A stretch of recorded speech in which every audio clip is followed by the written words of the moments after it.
Okay, so this happened a little bit ago. It's happened a while ago, actually. I think it's been 3 weeks ish. No, it's been 2 weeks. Um, but yeah, hi, it's me.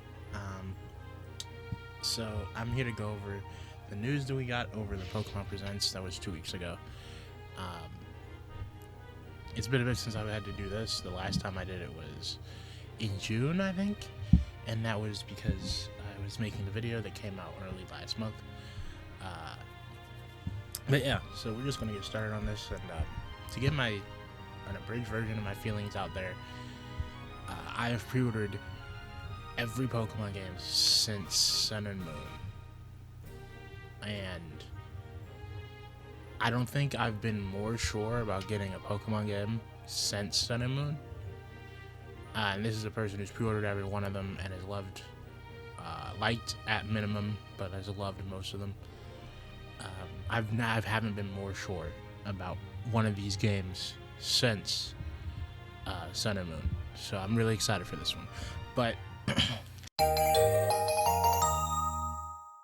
so yeah, we got a presents. So I'm here to talk about some of this stuff. I've wrote down some sections for this, so we're just going to we're just going to get the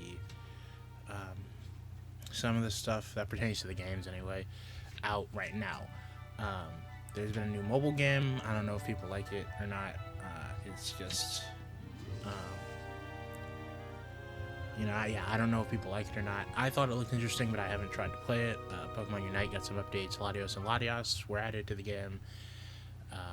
Pokemon Masters got Carmine or Carmen, however you say her name, as a new sync pair with Kieran coming sometime soon. And Scarlet and Violet has raids for the shiny Pokemon of Ruin, which are basically the overworld, really don't have much to do with the story type legendaries, like the Swords of Justice in Black and White,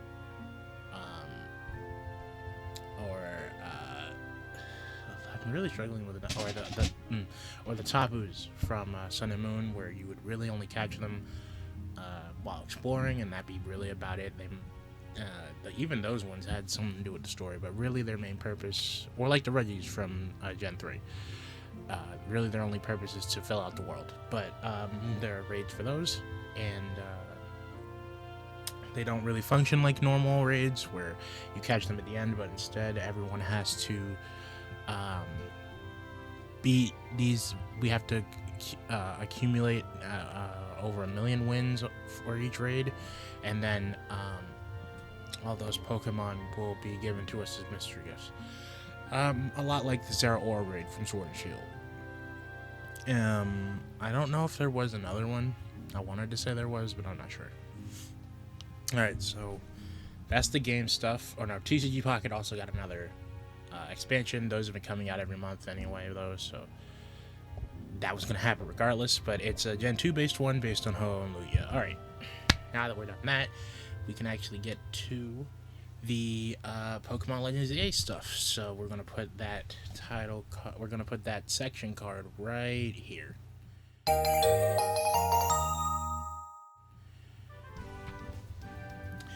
Okay, so like I said, we got new trailers because for this one, our third one, we've gotten essentially a repeat of what we got the first time, where we got a trailer, and then we have a few minute long explanation video that goes more into detail about a lot of stuff.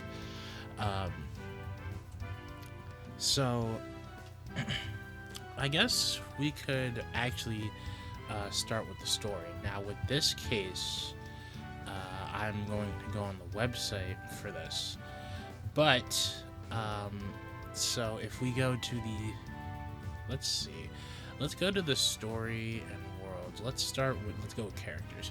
So the main story is still the same. We are here in Lugia City. We have come here as a tourist, essentially, and our main goal is, one of our main goals is going to be to make it through the ZA Royale. They did, however, add an interesting wrinkle, which the first two characters we will be talking about in this section are a part of, which is we actually get scouted into a group called Team MZ.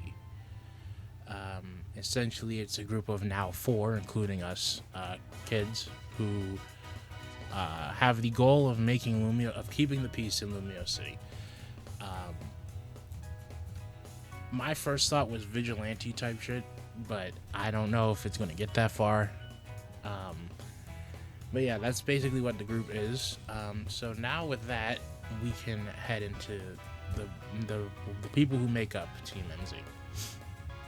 So it's us, obviously. Then we have Urbane or Tawny, our first rival character we were introduced to, so they'll probably be the most prevalent in the game. The one who changes their look depending on which player character we play as. And an interesting note about that before we continue, we did get to see in, I think, the extended trailer where what we look like when we first get here. I think it's only the female one, but it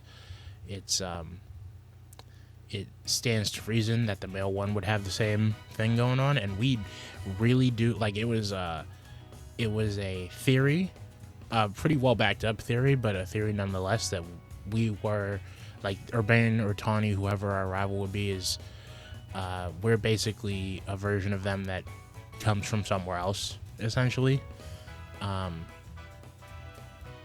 And that pretty much gets backed up the moment that you see us without all of our without our hat and everything on. Like, we really are just them, just with different outfit and different hair color. We don't have that cool gradient thing going on. But yeah, that's an interesting wrinkle to have. But anyway, so us and whichever one of those two we got are part of MZ, Team MZ. But then we have our two new friends. They are not on the characters page at all. That's fucking crazy. Hold on. Oh, okay, I'm dumb. Team MZ, protecting the peace in Lumio City. Okay. So I'll just read parts of this site.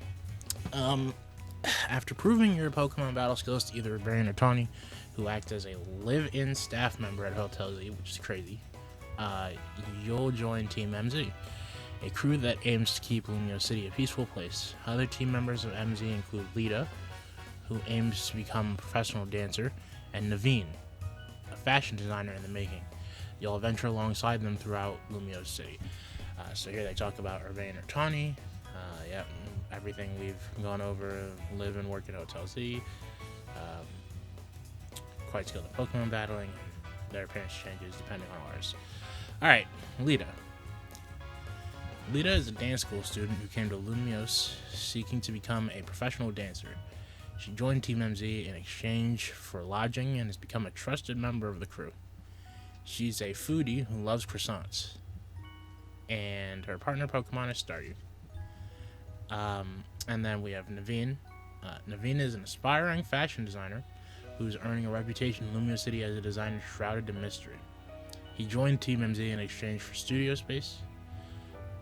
His partner Pokemon is Scraggy, but he's not fond of battling. So already, we'll get to their designs in a bit, but already we can see two Pokemon that will likely be getting new Mega Evolutions. Hell, I think Lita in her art, well, actually both of them in their art just straight have Mega Bracelets, so if those are their partners, I'm assuming they're probably going to get Megas.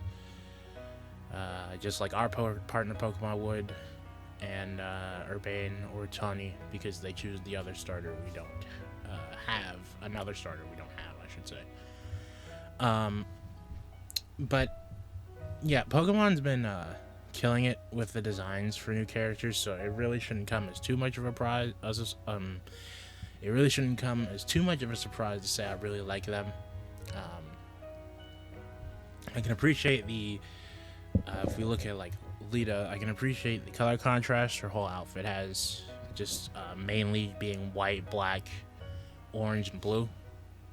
Funnily enough, two of my favorite colors are on there, but yeah, so, and the gigantic logo that's on her shoulder, which we'll get to when we get to Naveen. I really like her style, the big blue hoodie. The leggings, pants, I don't know what they are, but they really caught me off guard at first, and her shoes look interesting. Like, sneaker heel hybrids. Look pretty unwieldy to walk in, but yeah, I mean, when does that ever stop fantasy characters? But overall, I really like her design, especially the blank dice that she has as a hair tie. Then we have Naveen. So, from what I understand, given that he's a fashion designer, he's probably the person who made the patch that I said we'd be getting back to, but also probably made our jacket, like the jacket that we use as a base. I say as a base because we'll get to it. So he probably made that. I believe I mentioned that patch thing in another video where I was like, I really like the patch in the gray part on the back of the jacket. So that is actually supposed to be MZ, which is for Team MZ. I was looking at it trying to decipher what it was, and after seeing it, you know what? I can see it. It's like an M, and then the line combines with the Z, and it underlines the M, and is the little thing that goes through the Z's when people write it sometimes. I've caught myself doing it too, and I'm not really sure why. Maybe to make it look less like, well, that wouldn't even make sense either, because Z is more like a flipped sharp S, if anything, if it's anywhere close to it. But either way, if that is the case, I really liked the way he designs stuff. His design also looks cool. The oversized white coat, and I appreciate like the black color scheme and stuff. The standout is the purple, and I think that actually, well, shoes, and I think that actually really what brings it out, I guess. Like, it draws attention to it. It kind of reminds me of Beads from Sword and Shield if I put his art up alongside him. But yeah, I like his hair too. Seems like something that honestly you would see on a character like this, making him quiet and everything, but like, or did I say wouldn't? Because that looks like a very outgoing type of hairdo. But just looking at his face, you can see he's really not about that interaction for real. I also can see that he like carries a pair of fabric scissors on him, and I can't not mention the Aegis/tie pin. That looks cool. But yeah, overall I like their designs. Really cool. I'm terrified too, but I do want to try to draw them at some point. I mean, I've already tried to draw the other four, so might as well. But yeah, we're going to move on actually, because this page that I'm on that I had to read for these two has something else, but we're going to get to that in a bit. Alright, here we go. Now it's time for Corbeau. Corbeau, as labeled by the site, is the boss of the Rust Syndicate. Just looking at, before I even read his thing, just looking at him and then knowing what his role is, he kind of feels like if they took Giovanni, like if they wanted to make a new age Giovanni, I think this is basically what he would look like. Or like take the same what's the word for it, idea, I guess, the same idea as Giovanni, and make something like they would currently, like take the same idea and act as if they were making it now. You'd get him most likely. People also have made the connection that he does kind of look like Carmen, I'm gonna say Carmen now, Carmen and Kieran. He kind of does. Those two have like the beauty marks on them, their face and their neck respectively. So I don't really see that on him, but everything else does kind of match. And people online have also made the connection to Pheasantipity, that bird Pokemon from the Teal Mask DLC. He does fit all those, and on top of that, he does use the poison type. But let's just get into the blurb on the site for him. One powerful Pokemon trainer you'll face in a promotion match, is the intimidating Corbeau. While he may be participating as an individual competitor in the ZA Royale, he also leads the menacing Rust Syndicate. Corbeau specializes in using poison-type Pokemon during battle, and he seems to be up to his own business in Lumio City. There are many other powerful opponents awaiting you in the ZA Royale. I'll get to this, especially this last part later, because of how it ties into what I was saying in my now past thoughts of video that I released at the start of July. I think it's around a month old now, and that recording is like a month and a half, 2 months. But yeah, we'll get back to that. I do like his design as well. It does look intimidating, but like it's still silly, but not like it's not. Neither of them are really undercutting each other. Like, he still looks intimidating if you really want to look at him that way, but if you want to take all the seriousness out of him, you can just look at what he's wearing. Like, I don't know who wears the type of stuff that looks like it's oozing across your shoulder on your glasses, but you know, that is what it is. And I like his Mega Pen, whatever that is on his suit and vest. But yeah, it's just the usual with the intimidating, like, villain type stuff. You know, dark purple, pink, maybe a splash of white to offset all the black and stuff. Yeah, he's pretty intimidating, and I'm looking forward to beating him into the ground. But yeah. Oh yeah, and also within one of the trailers, I think he says the narrator, she says something about him having business with the members of ZA specifically, or not ZA, the members of Team MZ specifically. I don't know who looked to him for money, because that's mainly what he's looking for, but I don't know, they fucked up. Alright, next, we got 2 returning characters. I think I'll start with... I'll leave her for last. Let's start with Mabel. So I'm just going to read straight from the site first. Mabel is the acting director of the Pokemon Research Lab. Since the urban redevelopment plan began, the number of Pokemon in Lumio City has surged. Mabel is researching the habits of these Pokemon and is looking into the reason for their growing numbers. So that's the first part. The second part will come later, but this is a recurring character from the original X and Y. She was one of the scientists who worked with Team Flare. This is one of the things that I brought up in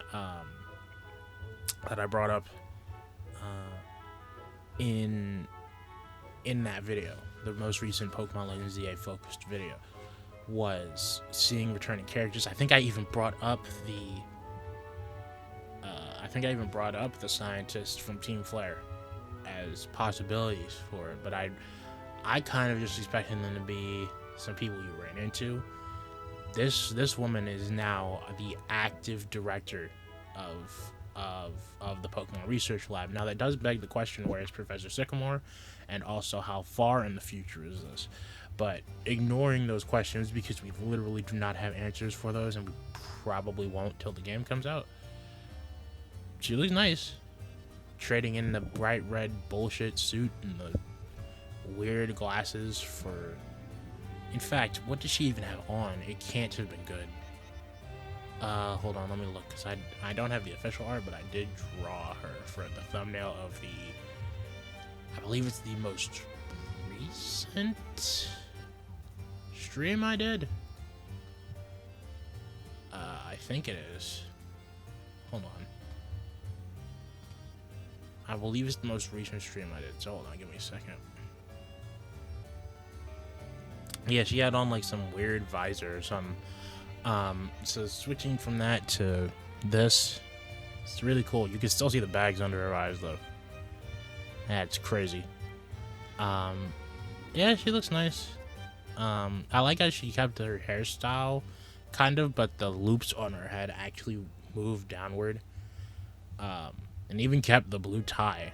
So like she does kind of look like her. She kind of does kind of looks like how she used to. It's things have relaxed a little bit, so, and her heels really don't make any sense. But yeah, overall she looks nice. We'll get to her gameplay portion when we talk about gameplay later. But now that we've done that, we've got now the last returning character, Emma.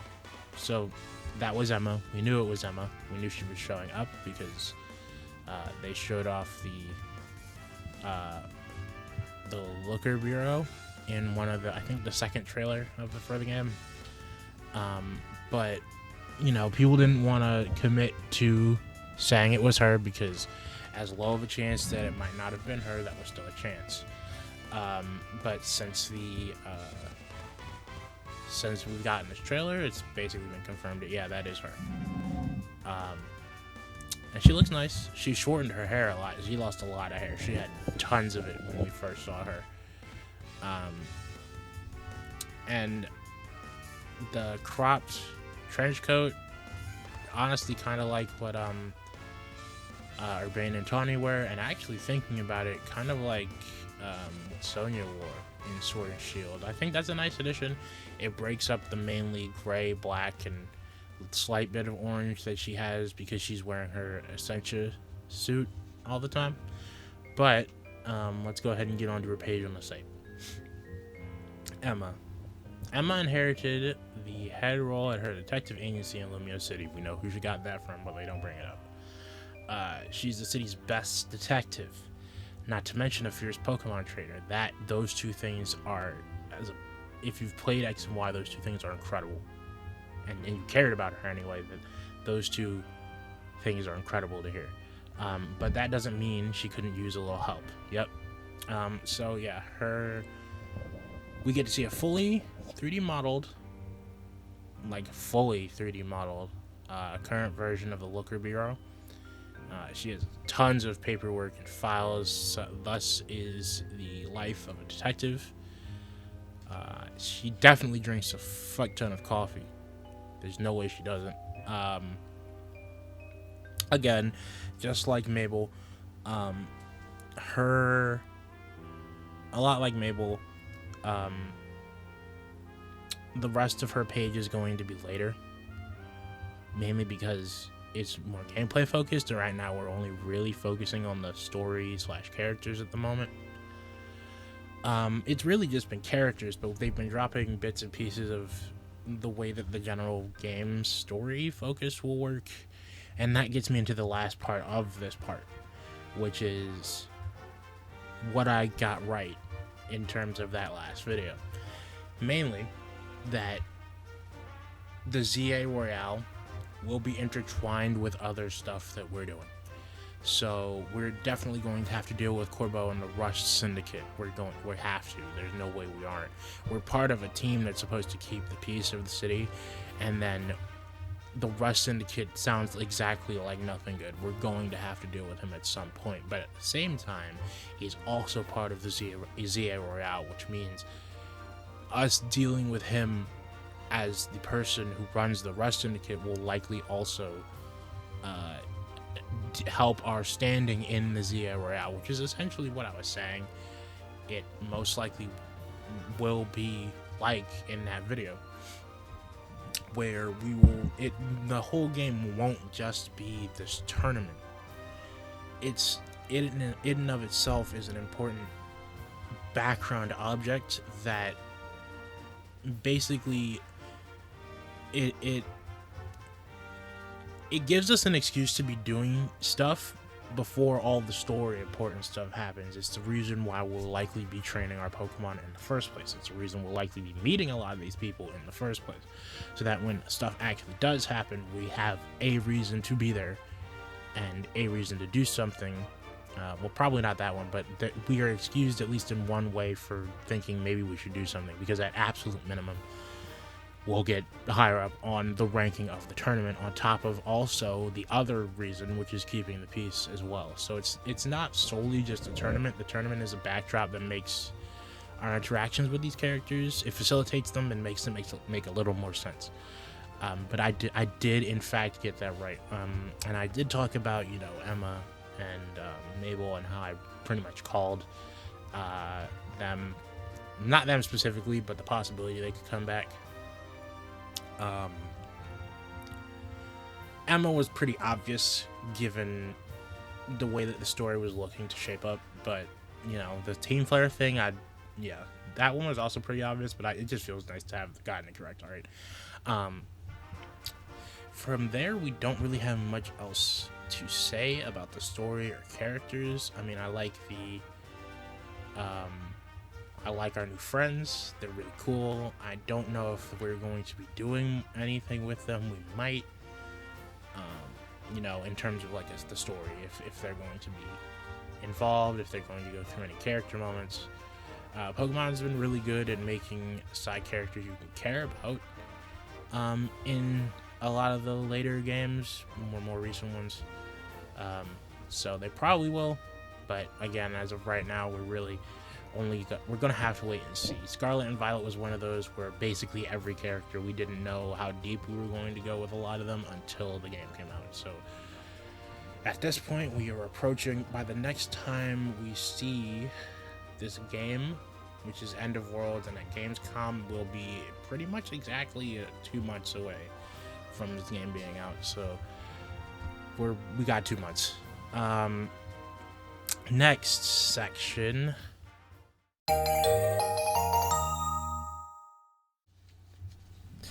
So this next section is going to be the gameplay. What I'll probably do is I'll probably just have the bumper for each space section, and then I'll just put what I'm talking about in the bottom of the screen.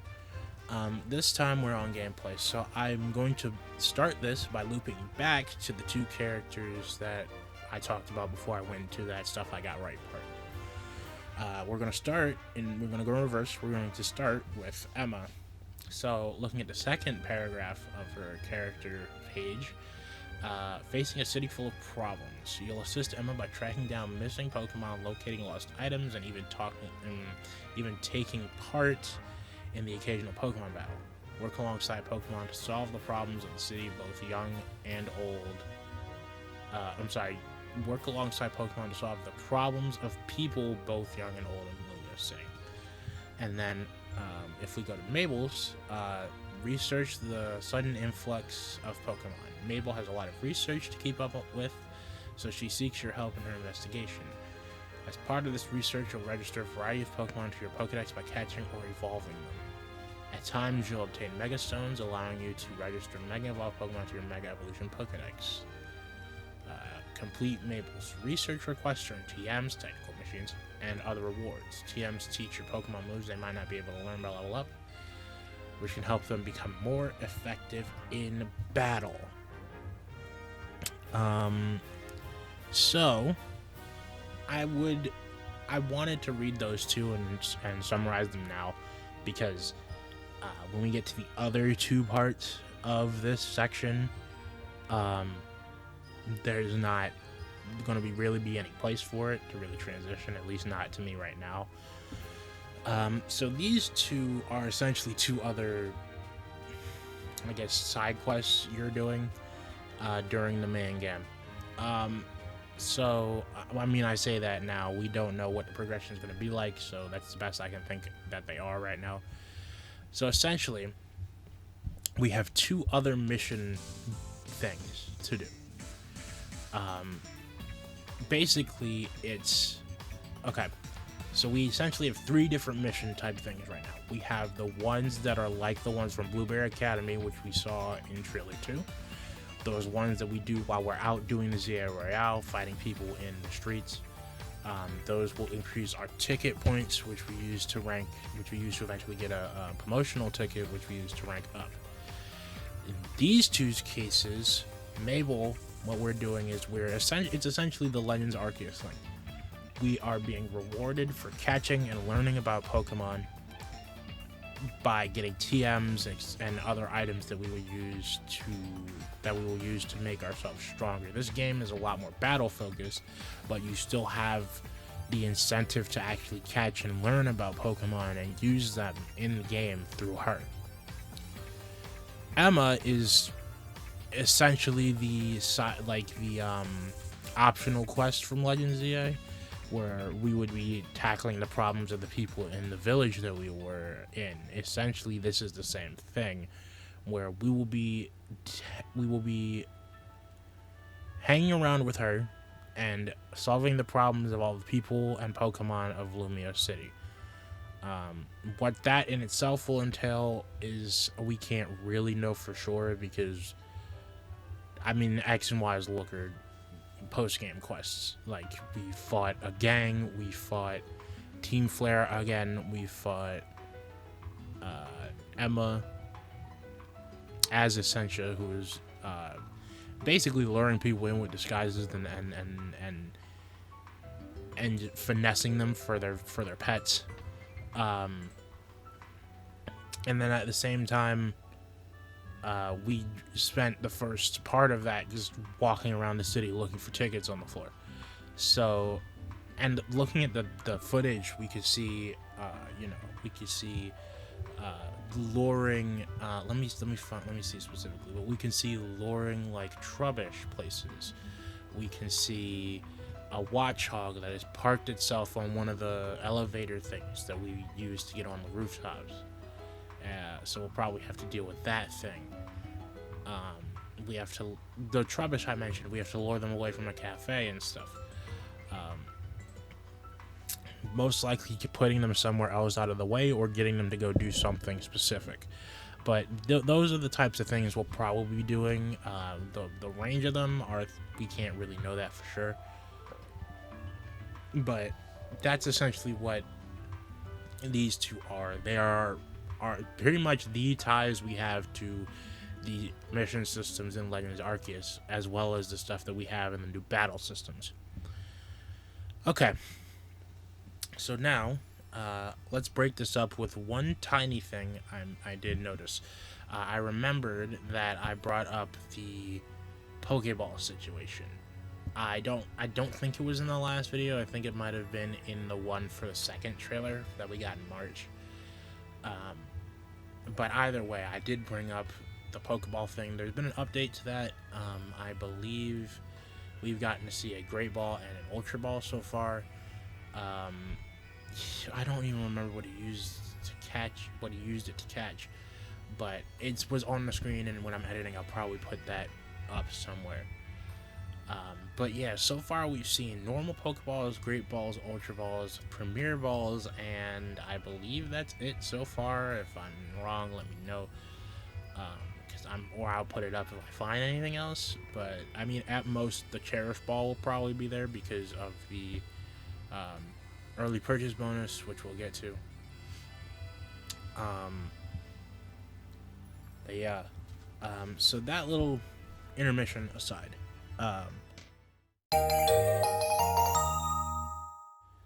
Next up, which is it's not extremely important, but it's a pretty big one, especially given how I talked about it in the last video. But it's the second to last one because it's not a necessary gameplay thing. Character customization. So I need to go back to the page for this. Character customization, just like always, is back, and it's a lot more robust than a lot of the options are a lot more robust than in Scarlet and Violet. Now, Scarlet and Violet cannot be beat for anything in terms of except for tops and bottoms. But this character customization seems to be a mix between basically anything that was in any of the prior games. And we'll get to We'll get to that as we read through this page. So this is on the Adventuring Your Own Style. It talks about the ZI Royale app. And you can customize your profile picture there, just like you could with your icon in Scarlet and Violet. So it talks about making a profile on the ZI Royale app, which is where you keep track of your prizes and everything, and how many ticket points you have and your rank. But what we're really here for is the Explore Lumiose City in Style. Lumiose City is a hub for the latest fashions, so it's only natural that you change up your outfit and look to set out for adventure in a style that suits you. Define your look by changing your hairstyle, hair color, eyebrows, and more salons. In addition to solid colors, you can further customize your hair with color blocking and balayage. I looked up how to say this at some point, and I think that's how you say it. Hold on, let me. And I'll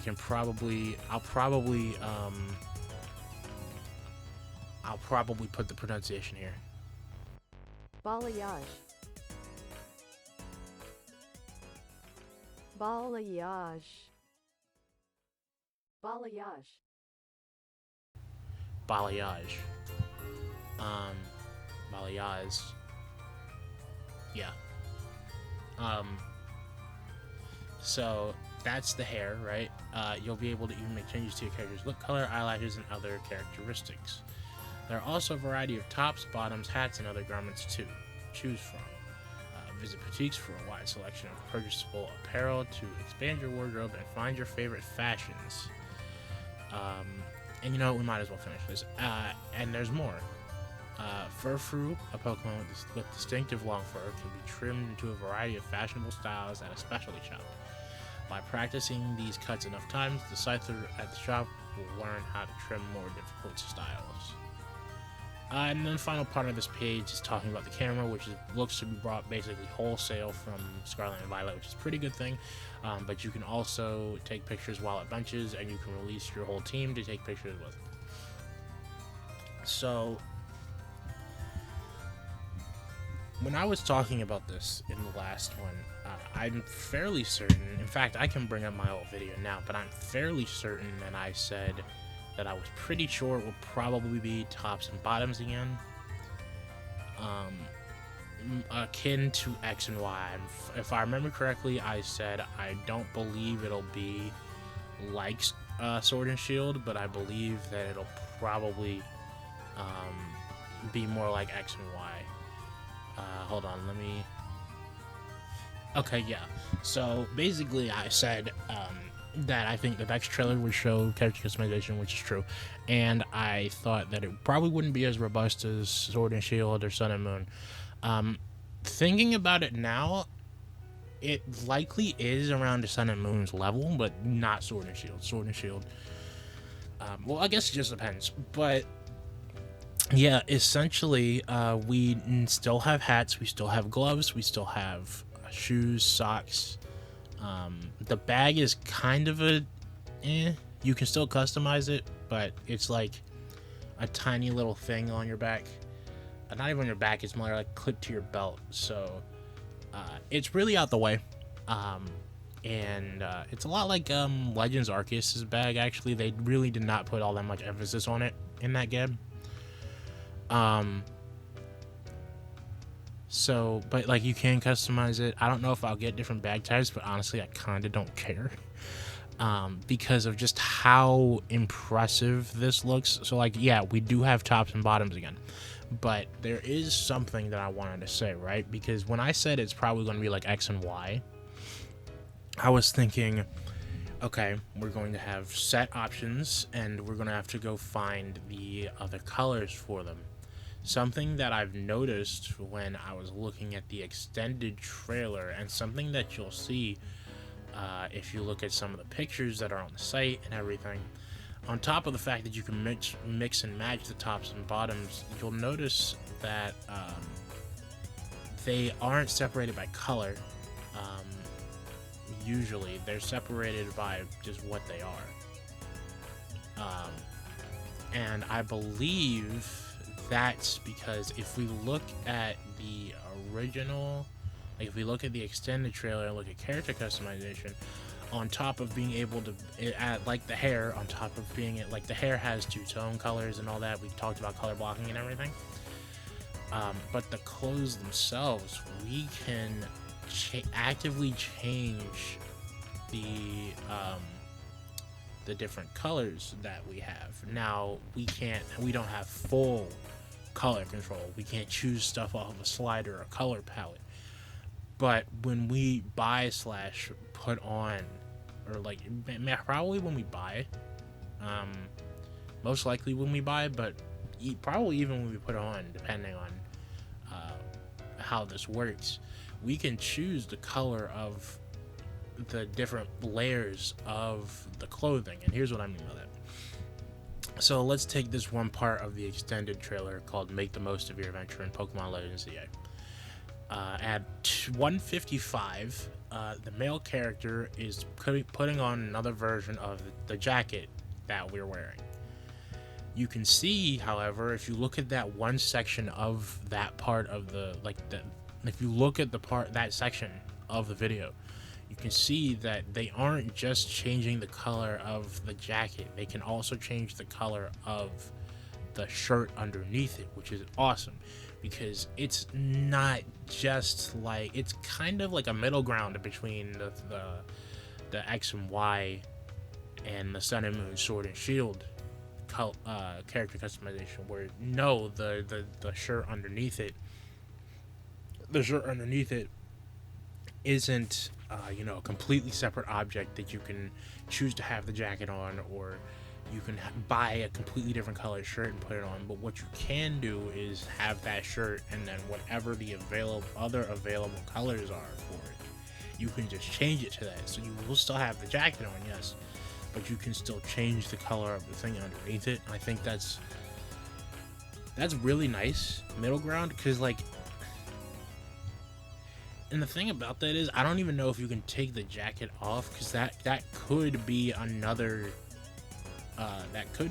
option, because I'm fairly certain we just show up without a jacket in the first place. I want to see if I can see it. It's the very same image I was talking about earlier when I was talking about Urbane and Tawny. It's at 17 seconds in the very same video that I was just talking about. We can see the female character with no jacket on, and it's the same exact shirt she had on beforehand. So whether it's possible or not, the character customization looks like it's awesome. And it's the same thing for things like pants, and then the socks and shoes and gloves are all different things. Now, one thing I do want to mention is when you go onto the site and look at the image of this dude putting on his puffer vest and hoodie, if you look, well, first off, the puffer vest reminds me of the Beta Sun and Moon character. If I can find a picture of him, I'll put it up here. But if you look at all the different sections up here, we have tops, because that's what we're on right now. Presumably bottoms. Then the one next to it is probably whole outfits, because there are probably going to be some that you just have to wear whole when you select it. We have hats, glasses, gloves, socks, shoes, the little bag thing we wear, and then we have something that looks like earrings. I'm going to say that they are accessories in total, and they just chose to have it look like that. Mainly because later on in that same video that I talked about now 3 times, if we move forward to around where the character customization part of that video is, we can see when they show the montage of trainers walking around, we can see at 157 this girl who has red and yellow gradient hair, pretty much the inverse of Urbane and Tawny, with the leather jacket on. We can see that she has headphones on. She has headphones on, which leads me to believe that unless that is a hat, that we are probably going to be able to... That's probably an accessory. That's probably a different accessory. But even if it's not, that is earrings. That means we also have earrings. So that's one other thing down. I think the only thing we have left that I was talking about at some point is necklaces and bracelets / watches. Which does lead me to my next question, though. With our character customization, I think the only thing I'm not sure that can change is our Mega Ring. Because on all these characters, I'm fairly certain on all these characters, the Mega Ring looks the same. But then there are sometimes I swear it looks like it has two different colors on it. So I'm not entirely sure if that's something we could change. I would love for that to be something we could change. I'm not expecting like, oh, instead of a Mega Ring, you can have a Mega Glove or a Mega Necklace. But I mean, I think it'd be a cool idea to let us at least change the color of our Mega Ring. Also, if that is the base Mega Ring, it looks a lot more metallic than the art for all the characters makes it look. The art for all the characters makes it look almost like ancient stone, but then you look at it in game and it's metallic. But yeah, so that's, other than that and the Furfrou thing, which is basically just back from original X and Y, that's about it for the character customization. There are some pretty funky full, I'm going to assume they're full outfit things, because, you know, I didn't see any of them in pieces. But like, there's one that looks like it has like dark type designs on it, but it also does kind of look like the Florges that the girl who's wearing it is next to. The picture I'm looking at right now specifically is 209. But yeah, I'm really excited. I'm loving the hairstyles I've seen already. Oh, that's another thing. They brought back the segmentation of the hair. That was something that was in, I believe it was in up until Sword and Shield, but it was really only ever for the female. But now, because I'm fairly certain they're not doing, at least for the hair, I know they're not doing, at least they shouldn't be, gender exclusive stuff, because I saw a female characters with the front hair thing from the male base character on.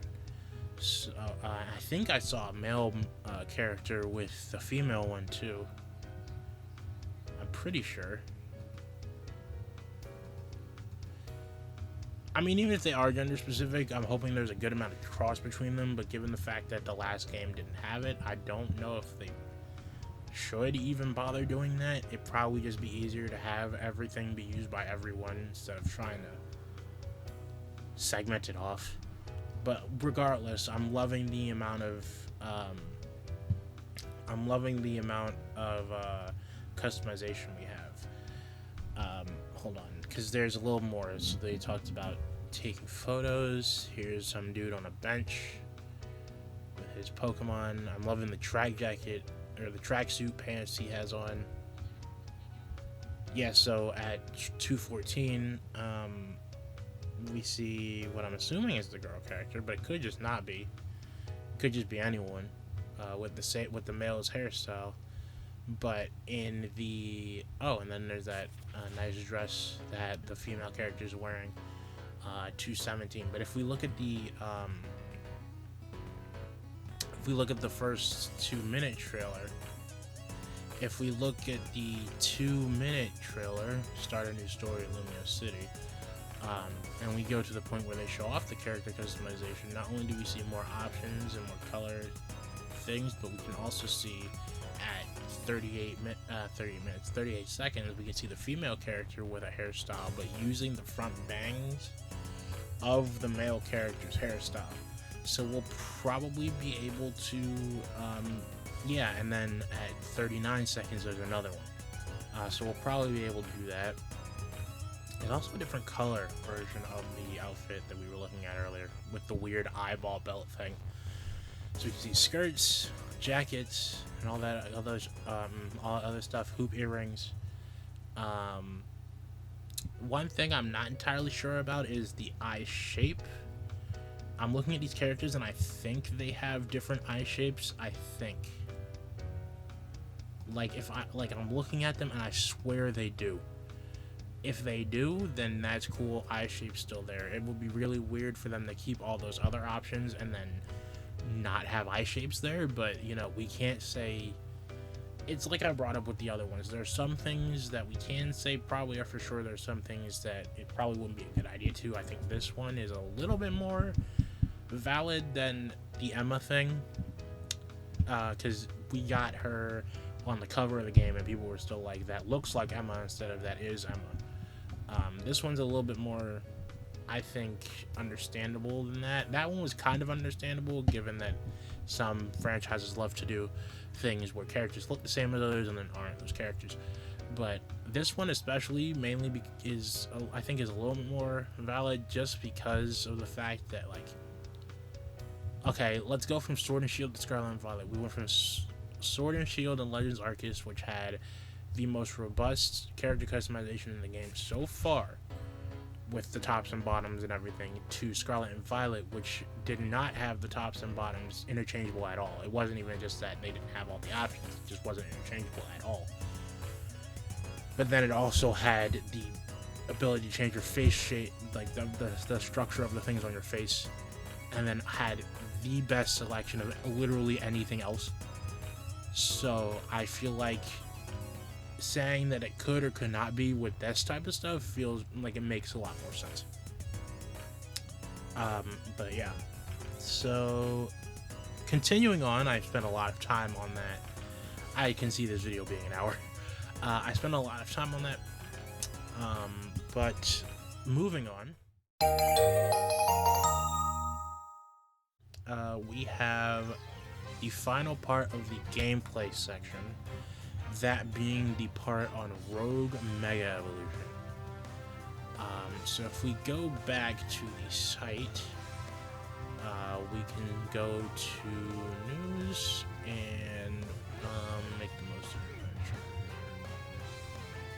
It's not here. That part's gonna have to have its own part, I guess. Okay, yeah. It's at the bottom of this. Alright, so Rogue Mega Evolution disturbs the peace. A strange phenomenon dubbed Rogue Mega Evolution, in which wild Pokemon Mega Evolve on their own, has begun to occur in Lumio City. Ordinarily, a trainer would have to have a Pokemon capable of Mega Evolving hold a Mega Stone, and the Pokemon would then be able to Mega Evolve if it has a strong bond with its trainer. However, some Pokemon in Lumios have been undergoing Rogue Mega Evolution and going on rampages, seemingly in pain. Quasartico Inc., the corporation driving Lumio City's redevelopment, will task you and the rest of Team MZ with aiding their investigation into these strange occurrences. Working together with your friends from Team MZ to take on and calm a variety of Rogue Mega Evolved Pokemon. You can also obtain Mega Stones by pacifying Rogue Mega Evolved Pokemon. So this is, from the way that they're talking about it, this is essentially our raid equivalent for this game. You know, they were put in Sword and Shield. I think the closest we could get to that in Legends Arceus would have been the Lords and Lady Pokemon, in terms of the action game, but then they came back as Terror Raids in Scarlet and Violet. So this is basically what our raid equivalent is. We and a person from Team MZ, which is likely going to be the other three trainers that are in that team. Any of them, probably. There might be some where it's fixed. But two of the people from this group will be taking on Rogue Mega Evolutions, which are happening with wild Pokemon. It is a boss fight. It's a gigantic boss fight. Now, who knows if they're optional or if they're required? Probably optional.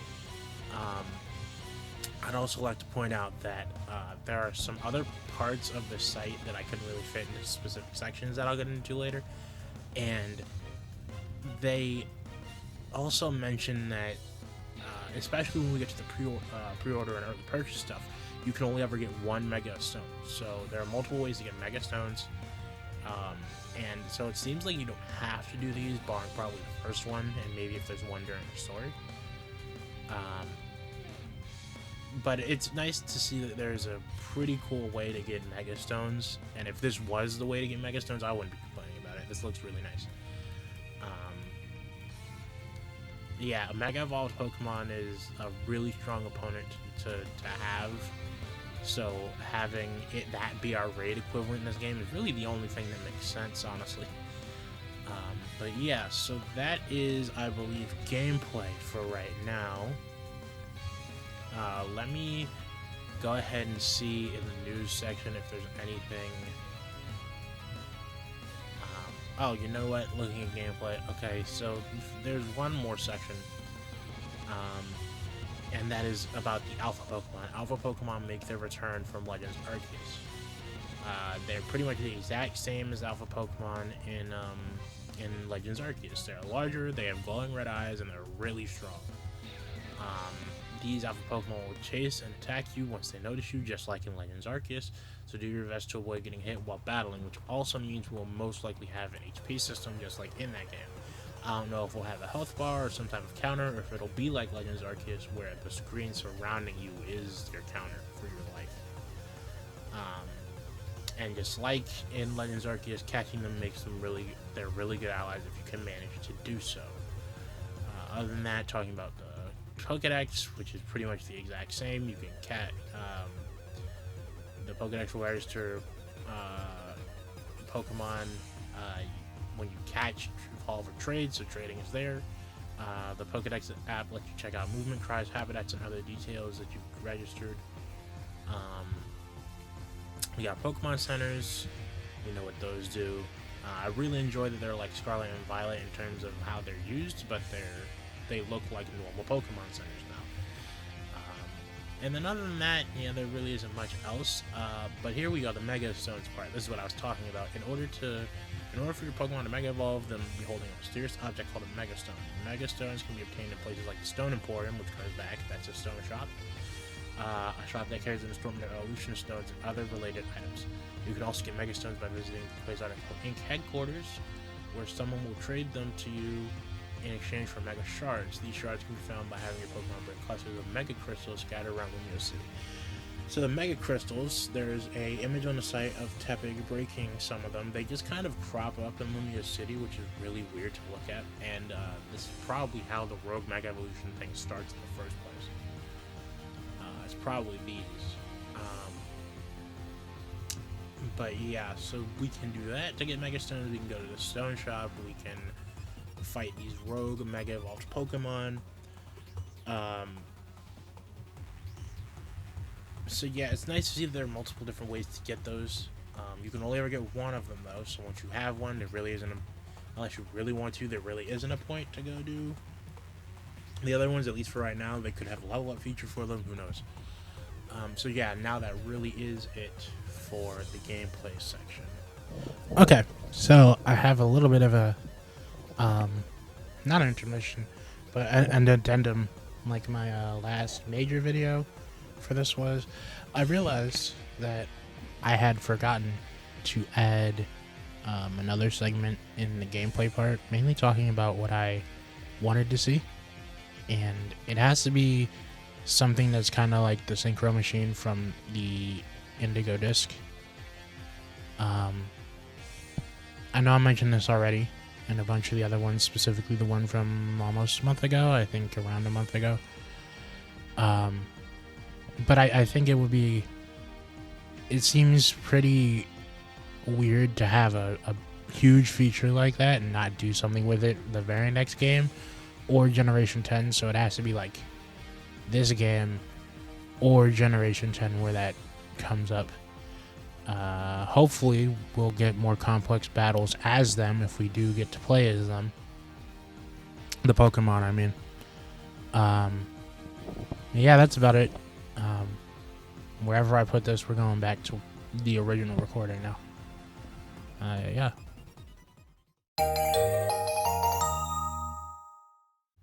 The next up is the new Pokemon. I say new in quotes, because, well, one of them I think is a Pokemon that, one of them is a Pokemon that already exists, but I think was only just seen in this trailer, or this batch of news, that big Mega Lopunny. And I think Mega Slowbro might be on that, but yeah, they're here. And then finally, we have, for this section, which is really short, we have Mega Dragonite. So if we go to Pokemon, we can see Mega Dragonite. It's dragon flying, so it retains the same typing.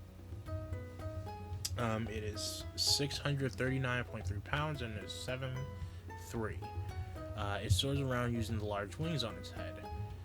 Mega Dragonite has distinctive Dragonair-like features, such as a pearl on its tail and wings on its head that act as feelers. Thanks to Mega Evolution, Dragonite can now fly faster and farther than before. So yeah, that's something really big about that, but I'll save this for after we do this. Even its kind-hearted nature is powered up. For Mega Dragonite, ending a Pokemon match quickly is an act of kindness towards its opponent.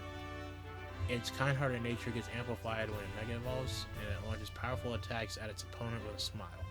At the same time, if it senses someone in trouble, it has the kindness to instantly rush their aid, even if it's in the middle of an intense battle.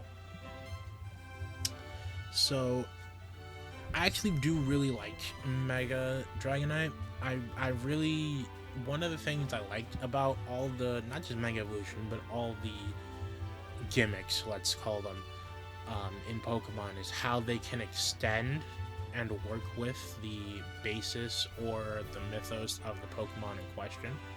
This is a pretty good example of what of that thing I was just talking about, where one of the biggest, I guess, memes about like from Gen 1 was Dragonite. It's gotten overshadowed now because at this point it's just like, yeah, it's old.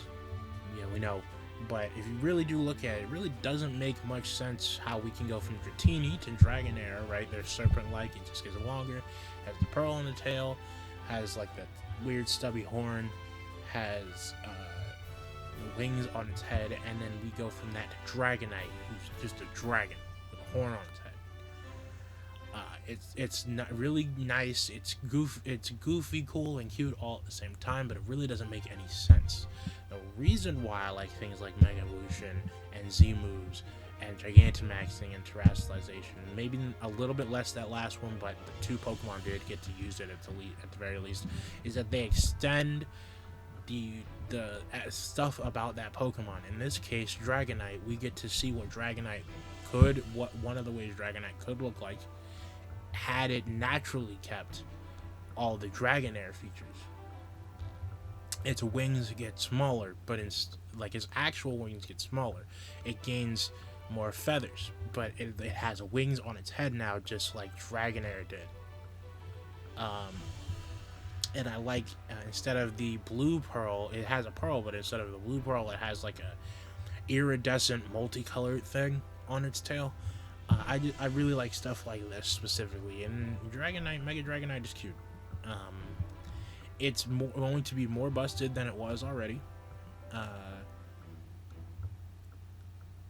That's just about all I can say about it at this point, is that it looks nice, and it's going to be more broken.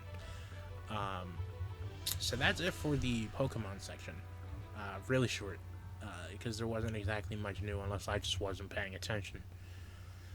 Other than talking about how Staryu and Scraggy's lines will likely get megas because of their proximity to our friends. And like maybe Arbok, I guess, because Arbok was seen to be Corbo's ace Pokemon. But who knows what we'll see in that department. Okay, so I believe the next part is the final part, and that is future predictions and extras. So let's start with the extras. If we go to news real quick, we can see we have pre-order bonuses and early purchase bonuses and all that. Every Pokemon game has these, so we're just going to quick fire them. Here we have the Pokemon for the game. It's a Ralts with a Mega Stone attached to it, so not only are you getting a Ralts, which will become either Gallade or a Gardevoir. Probably should be a Gardevoir given what it's holding, but like I said, it's holding a Gardevoir, so it can, if you evolve it into a Gardevoir, it can Mega Evolve pretty much the moment that you evolve it. Also, this will serve as your way of getting the Gardevoir, so you don't have to grind in order to get it. It's an early purchase bonus, so no matter how you purchase it, and so long as you purchase it before February 28th, 2026, you will in fact be able to get a chance to get it. You just get it by choosing Get via Internet on Mystery Gift. Yeah, so that's about it for that one. It does have some cool lore stuff about Mega Gardevoir, like it opens up the plate on its chest to release psychic power. Its whole body shines white and it releases psychic power through the open plate on its chest, which is said to be a manifestation of Gardevoir's heart. Through training, routes can evolve and create the Gardevoir, and if you have Gardevoir holding Gardevoir Stone, it can Mega Evolve. So yeah, that's pretty standard. We've been getting Pokemon through Mystery Gift when these games come out since I think X and Y, maybe even earlier. Since that's shiny, not shiny, but the Speed Boost Torchic. And then we also have the mandatory Pokeball code for the digital versions. You purchase it again by February 28th, 2026. You will get a code for Pokeballs, and then that code is valid till March 10th of 2026. And then one of the pre-order bonuses from in the United States, I think it's Gamescom, but I think it's in I don't know what the other retailers are, but I know that they have equivalents to it in Australia and Japan. If you pre-order from GameStop in the US, you'll get the trench coat set of clothing items. I think it looks nice, but realistically, I don't really think I'll have a lot of characters to use it. I believe that's it so far. Now,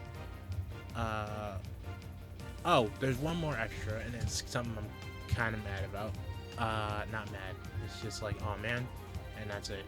On Cerebi, we've learned that it has been confirmed that the Pokemon World Championships in Anaheim next week, from August 15th to 17th, there will be a special demo to give the opportunity to be the first to play Pokemon Legends ZA Nintendo Switch 2 edition, and it'll be the same demo playable at Gamescom the following week. I want to play the game, but yeah, that's cool. I don't think they've demoed a Pokemon game. I don't think they have anyway. I don't think they've demoed a Pokemon game publicly in this capacity since Pokemon Sword and Shield, I think, and that includes Legends Arceus. I'm fairly certain they haven't. So that seems pretty cool, and I'm just hoping that we get another Sun and Moon where we'll get this demo not even it doesn't even have to be a month, like a week before the game comes out. I want to play this.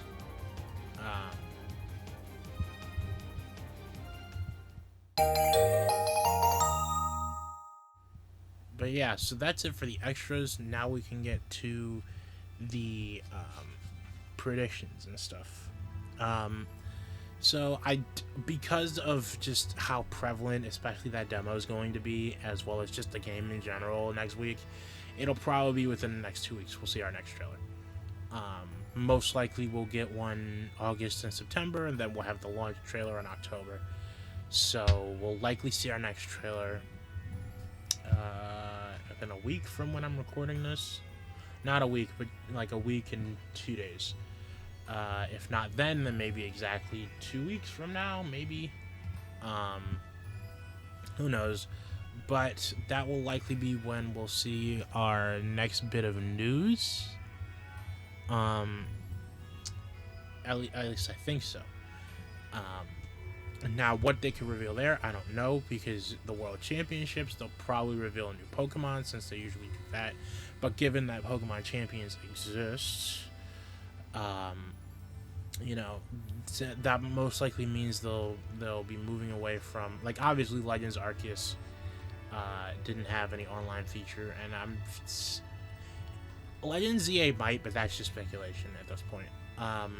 But even still, it probably will be a good idea, even if it's not going to be something you can use in games for competitive. And whenever that new Pokemon or Mega Form comes out, For Pokemon Champions, you'll be able to use it because you'll be able to use, I think, all the gimmicks for Pokemon Champions. So yeah, it'll probably be a new Pokemon, if not just an outright new trailer in its entirety. In the next 2 weeks. I can't say what'll be in it other than the new Pokemon. If it's any larger than that, we might be able to see what.